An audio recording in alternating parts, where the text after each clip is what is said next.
Do you fear being authentic in the workplace will cause you to be rejected or judged? Are you allowing others to be authentic?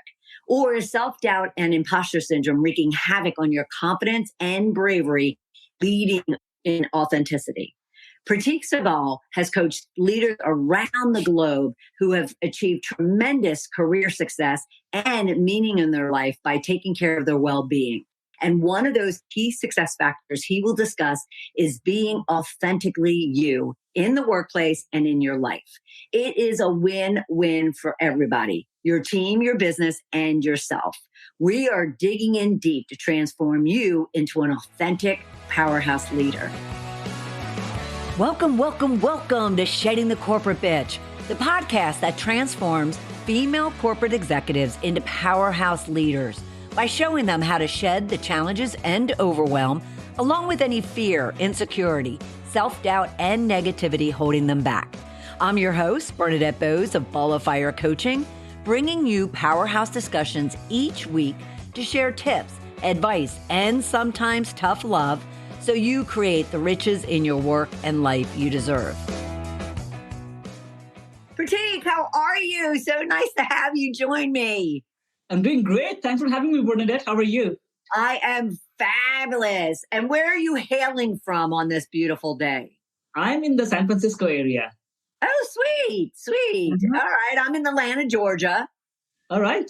Yes. So spring has kicked in and almost summer is here.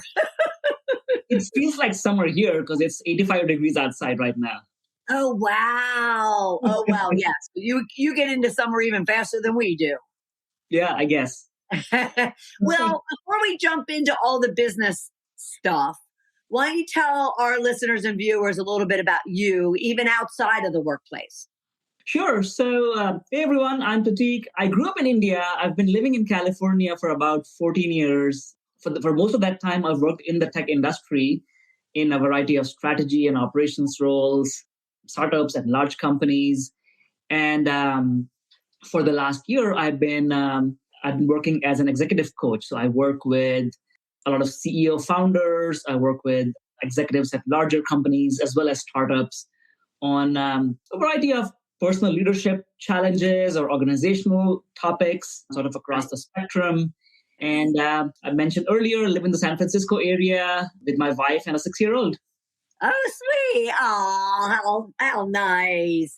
And I love this topic today because just like you said, you work with so many founding owners and executives, and they often deal with trying to kind of bring themselves into the workplace, as opposed to being told, like, leave your emotions at the door. They want to, they're begging, aren't they, to just be themselves, not only at home and with their friends and community, but at the workplace. So share with us a little bit in regards to that, as well as what do you think this status quo is that we're challenging today?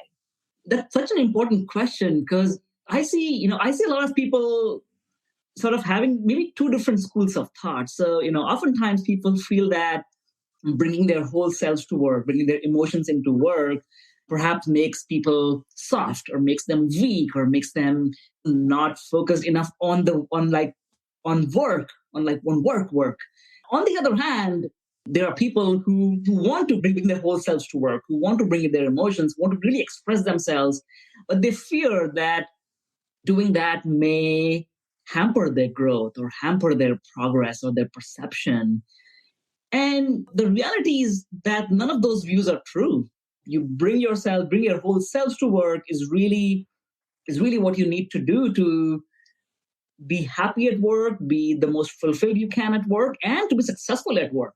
There's a lot of research on this topic that if you're not bringing your whole selves to work, and if you're sort of have this wall between who you are and what your work is, yeah, you can sort of keep going for a while and you can do well for a while. But in the long term, that will lead to either burnout or dissatisfaction, or just you'll hit a wall because you're not being you at work. So if you really focus on the long term, you want to be successful and happy in the long term at work, you really need to express yourself fully at work. So, what does it look like when someone is themselves at home and they're not being themselves in the workplace? It can manifest in so many different ways. Sometimes, people feel that they have to be a different person at work, or sort of express part of their personality at work and not the other part. And like I said earlier, that might work for a while. And that sometimes gives people a false sense of reinforcement that, yeah, you know what, this is working and I'm actually doing well. And let me just keep doing that. But at some point you hit a wall. The other thing that often happens is people pick up on it. And, the people may not know exactly what's going on, but they might sense something. They might sense a certain shallowness. They might sense a certain, yeah, you know what, I don't really get this person. Something Right. along those lines. They may not know exactly what's going on with you. They may not know that you don't feel that you can express yourself fully at work and things of that nature. But it affects your relationships. It affects your influence at work. It affects the level of trust you can have with people. Right. So let me paint a picture and let me know whether or not you come across this in the workplace. So there's somebody in their regular life, in their Yeah. outside of work life, and they're extremely compassionate and empathetic and very emotional, and they're just very, giving and whatnot. And as they walk through the parking lot, and they walk into their office or they turn on Zoom, all of a sudden they're this like straight up, Yeah. polished, made up, rigid, kind of very difficult type of individual and personality. Is that kind of what we're talking about when it comes to, kind of not being yourself in the workplace? That's a great example of it. Yes, where somebody feels that there are certain characteristics, certain values that they have, perhaps, that may not be looked upon favorably at work, and so they choose to leave those values out. So in this case, they may be values of empathy and compassion. In other cases, they may be different values. They may be values of perhaps candor or service or something else. It could be anything. Yeah, and it sort of creates a bit of a conflict, because if they are really fundamental values of yours, they will try to surface themselves. And that's Mhm. where sort of you feel the tension, and others some kind of inconsistency in your behavior, in your work. Yeah, and then sort of over time it snowballs into an outcome that perhaps nobody wants.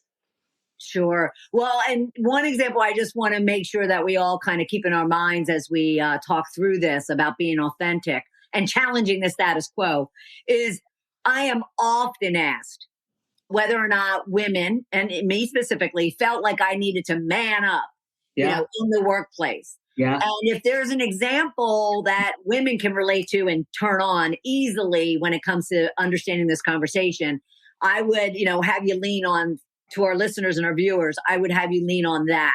Is Yeah. what we're trying to what we're talking about, and what Prateek is offering is the fact that you don't necessarily need to turn on or man up or whatever, bitch up, whatever you want to call it. You don't need to change who you are, Yeah. in order to really succeed in the workplace. So let me ask you something based on that. So is maybe the environment that they work in is requiring a certain mode of operation. And yet, if they want to be their true self, they're going to have to work against that, so to speak. What do they do around that? How do they work that? Yeah. So, I can think of like so many different angles to it. The first thing I'll say is, when we say bring your whole self to work or be authentic, there is a balancing element of it, which is being adaptable. Being your true self doesn't necessarily mean being rigid, or not being open to others people's needs. So, you can be authentic, but if you really want to be more the most effective, you have to also be responsive to what other people's authentic selves are.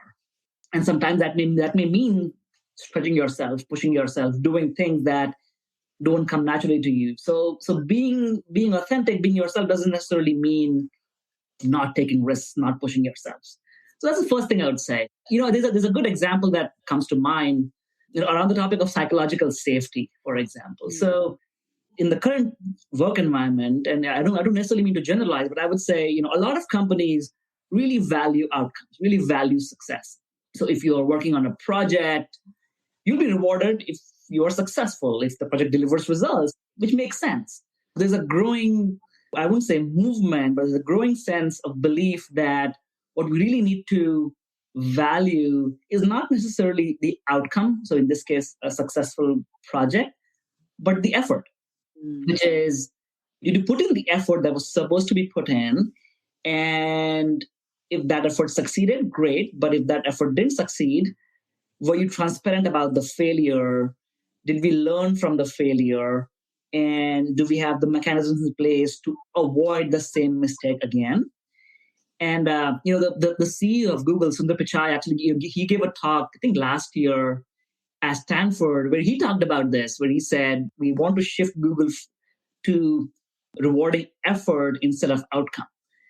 And that sort of goes back to this principle of psychological safety, where as opposed to saying, oh, we have to succeed at all costs and failure is bad, you sort of create a culture where you say, it's okay to fail as long as you learn from it, as long as you don't repeat the same mistake again, and as long as we are transparent about it. Does that have any linkage though? Because what's jumping out for me is, does that have any linkage to the environment between like parents and children and school and children, where everyone was all of a sudden given the trophy because it was a contribution award. There wasn't winners or losers. Everybody won. Yeah. And yet, for many of us, especially us older folk who, was raised on, there's a win and there's a loser. And, you have to put in your best effort to to this conversation.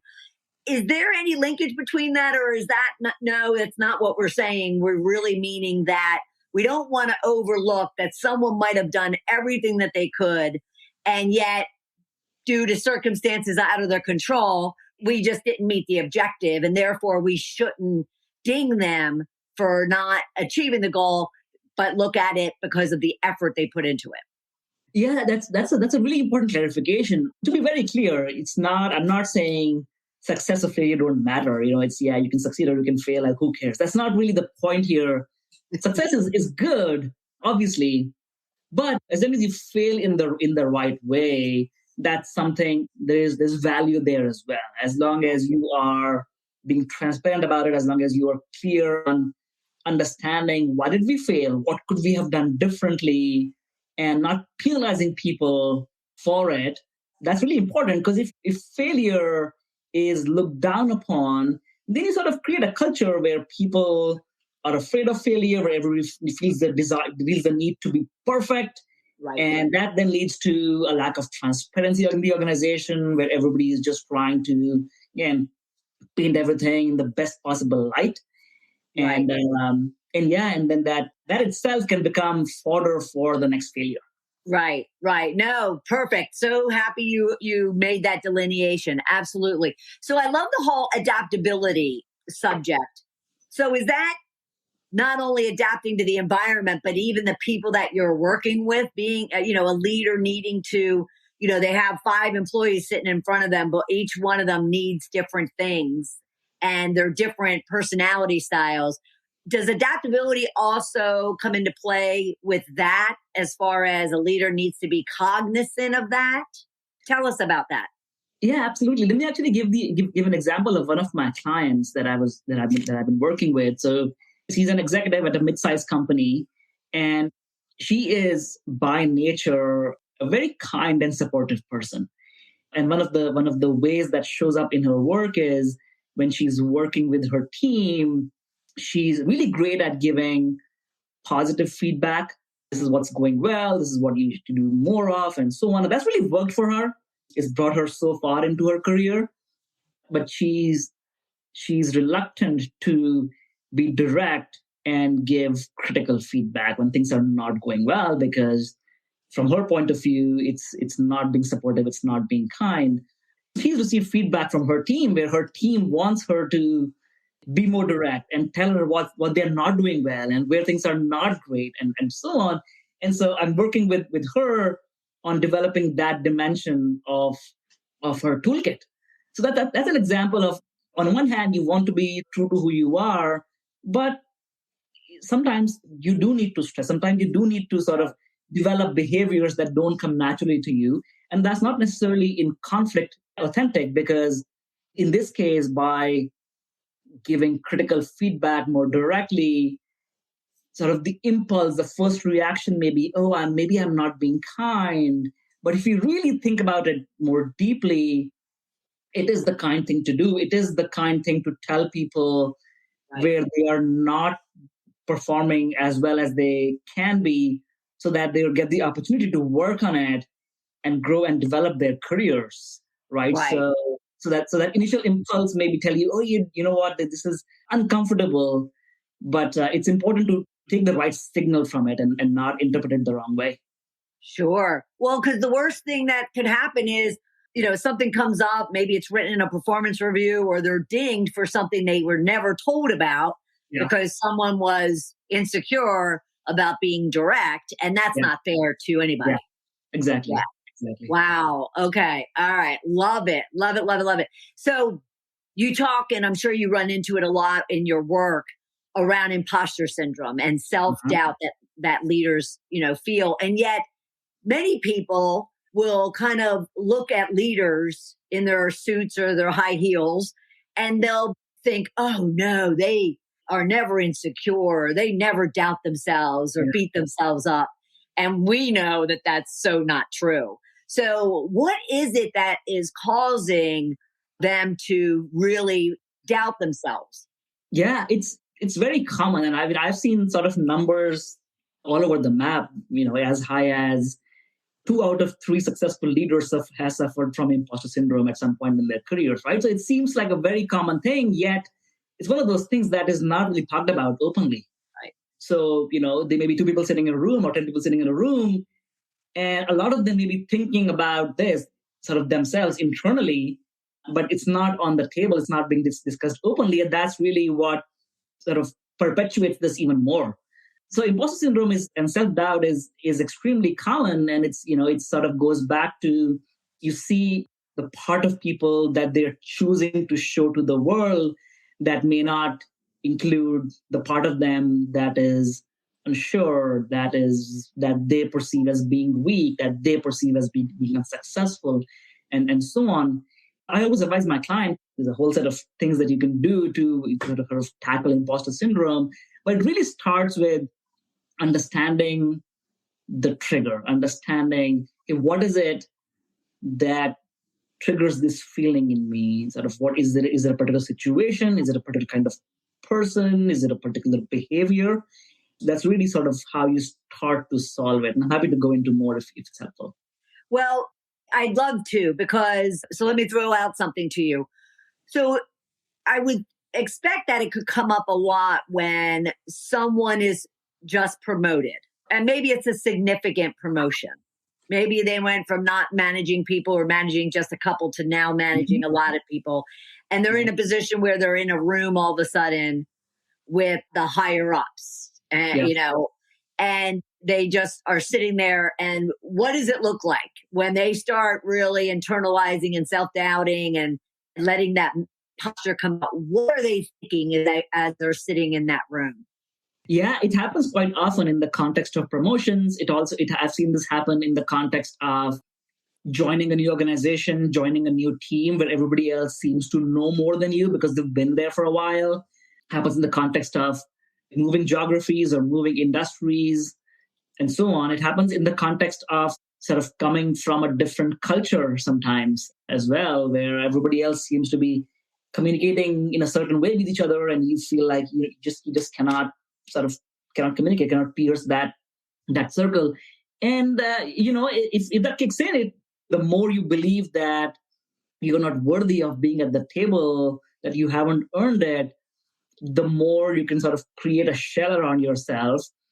Yeah. And then that obviously sort of can lead you down a negative spiral Right. where you are sort of participating even less and contributing even less, and that then feeds this belief that wasn't necessarily grounded in facts to start with. It feeds Yeah. this belief that you're not worthy of being there. So the story that they're telling them is, I haven't earned this. I don't belong here. What are the stories they're telling themselves? Yeah, so oftentimes the story is some version of, I haven't earned this. Somebody made a mistake by putting me here, right? I didn't earn that promotion. I faked it, and I sort of, people thought I was great, but I'm really not. Or people gave me this job, but I didn't really earn it. I just did well on my interview. I fooled everybody, right? So Yeah. it's really giving this voice in their head, the story in their head is giving weight to sort of all the negative memories, beliefs that they may have about themselves, and suppressing all of the positive, all of the contradictory evidence that they have, right? This voice is kind of forcing them to not think about, what, no, I am actually great. I did earn this promotion because I did X, Y, and Z. I did work on that great project that, and I really helped this company out, right? Yeah, I love that. And you used the word I was hoping you'd use, and that was evidence. So let Yeah. me just share with you. I suffered from imposter syndrome intensely. And, no one would see it on the outside. I mean, I walked and talked and behaved and acted like this very strong, dominating individual. Yeah. And yet in the inside, I was just mush. Yeah. And it's so funny that you should say evidence, because it wasn't until someone had me thinking about, wait a minute. And I literally was like almost at the VP level, going into a chief knowledge officer type of role. And someone's like, what do you mean you don't deserve it or haven't earned it? I mean, look at the steps, look at the ladder below you as far as how far you've come. And when they use that word evidence, and I'd love for you to elaborate on that. When they use the word find the evidence, to me, that kind of just turned a switch that made me, from that day on, kind of never allow myself to sit in self doubt, because I would always just seek out the evidence. So could you elaborate on that a little bit? Sure. So I think what evidence means is really sort of trying to force yourself to almost create two columns. This could be in your mind, could be on a piece of paper. So column one is, if you're suffering from the self-doubt, this will come more naturally. Column one is sort of all the things that you believe that are wrong with you. Column two is, and this is where you really have to force yourself, column two is all the things that sort of support you being in that position. I have these skills, I have these contributions, I have these achievements, and here's why I am worthy.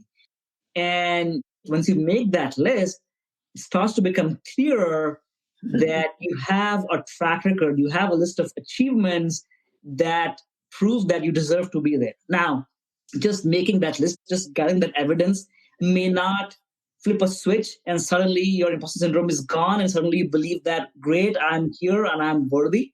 But it is a step in that direction. Right. Right. Once you've made that, it's also important to then construct an alternate belief. So what is this evidence telling me? What is the real story here that I can try to learn? And again, it's usually not, sometimes it is, but usually it's not a flip of a switch where you have this alternate story and your mind starts believing it or your heart starts believing it. Right. You may know it analytically, Right. but it does take some practice and coming back to that evidence to reinforce that story each time you have that self-doubt reappear in your mind.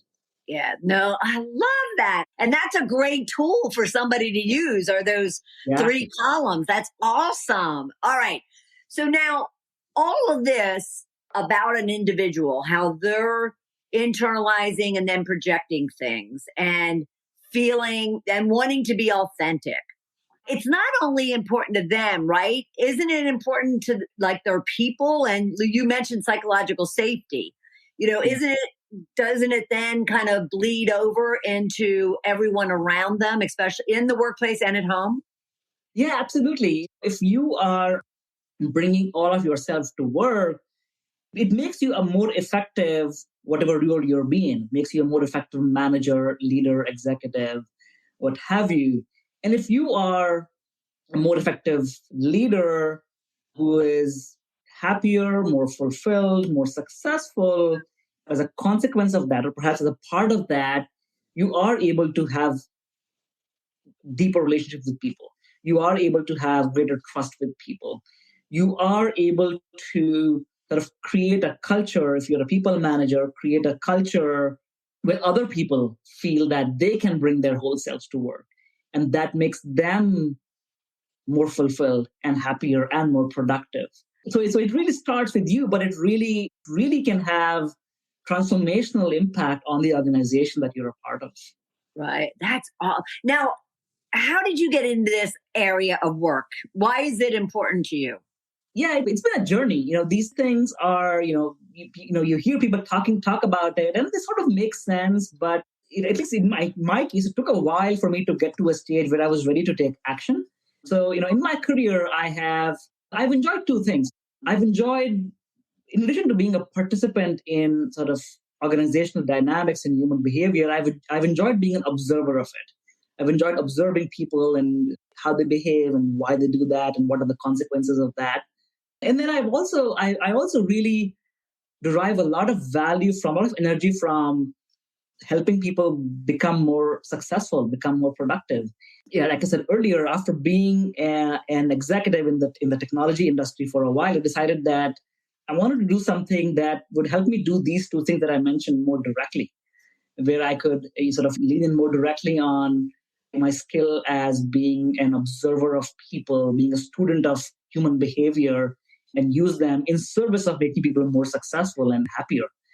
And that's what really led me down this path. And I've been fortunate to have support of a lot of mentors, a lot of people that I've learned from along the way, and Right. I'm now able to use that to help my clients. Sweet. So, if there was one tip of what someone can do right now to start working on challenging the status quo by being authentic, what would it be? Yeah, I would say take a risk. You can start with, it always feels uncomfortable. You may fear the negative consequences. You don't have to start with something big. You can start small, right? But so think about, hey, what, like, tomorrow when I go into work, what is one meeting, one interaction, one area where I want to bring more of myself into work? And you can start with something that is not ultra consequential, where if you feel that if it doesn't work, it's not going to be career limiting for me. You can start there, see how it feels, see what the impact on others is, and then you can kind of build, go from there. And I would be willing to bet that, if folks do that, it's going to give them the positive reinforcement and sort of make them go, you know what, that felt scary going in, but I feel so much happier and so much at peace after I did that, and I'm gonna go even bigger the next day. Nice. Love it. Yeah, so you have to start somewhere, and the somewhere can be a small thing, but take a risk, start somewhere. Awesome, Prateek. I thank you so much. That was great. And everyone, you absolutely, this is your first step, actually, everybody, is go to purge.academy and learn all about him and the work that he's doing and how you can reach out to him. And certainly follow him on LinkedIn and Twitter at Prateek Singhal 1. So it's PrateekSinghal 1 for those listening. And be sure to reach out to him. But I'm going to have all of these links and beyond. I'll have additional links for him and the work that he's doing in the show notes when this episode gets broadcasted. Prateek, thank you so much. I so appreciate you spending time with us. Thank you for having me, Bernadette. This was so much fun, and I appreciate the opportunity. Absolutely. Absolutely. We will talk soon. Good Thank having you. you. Wow. Okay. Prateek is extremely authentic himself. And so, what a great conversation to help you challenge the status quo of being authentically you in the workplace. So, I took away a couple of key points, and I wonder what you took away yourself. I took away his conversation around finding the evidence, and he described almost like a piece of paper with 3 columns. The first one being all of those stories you're telling yourself of self doubt that's causing imposter syndrome, so forth and so on.